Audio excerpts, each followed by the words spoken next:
क्या आप जानते हैं दुर्योधन की पत्नी भानुमति के बारे में? कहते हैं कि वह खेल खेल में ही कुश्ती में दुर्योधन को पटक देती थी। भानुमति काम्बोज के राजा चंद्रवर्मा की पुत्री थी। वह अपनी सुंदरता, बुद्धिमत्ता, आकर्षण और ताकत के लिए जानी जाती थी। उनकी ख्याति इतनी दूर तक फैली हुई थी कि उनके विवाह में शिशुपाल, जरासंध, रुग्नी, वक्र, कर्ण और दुर्योधन जैसे शक्तिशाली राजा शामिल हुए। कहते हैं जब भानुमति हाथ में वरमाला लेकर दरबार में आई, उन्होंने सब राजाओं के पास से गुजरते हुए दुर्योधन की ओर देखा, लेकिन वरमाला उन्होंने दुर्योधन को नहीं पहनाई। दुर्योधन का अहंकार भड़क उठा। उसने भानुमति के हाथ से माला छीनकर अपने गले में डाल ली। सभी राजाओं ने तलवारें खींच ली। दुर्योधन ने भानुमति का हाथ पकड़ा और बोला, जिसमें दम है वो पहले कर्ण को हराओ और मुझे रोक लो।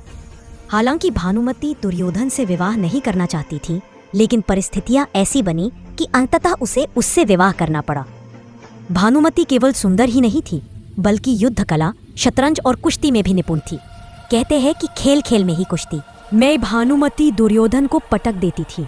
गांधारी ने सती पर्व में बताया कि भानुमति और दुर्योधन के बीच यह कुश्ती का खेल अक्सर होता था और कई बार भानुमति ही विजेता बनती थी।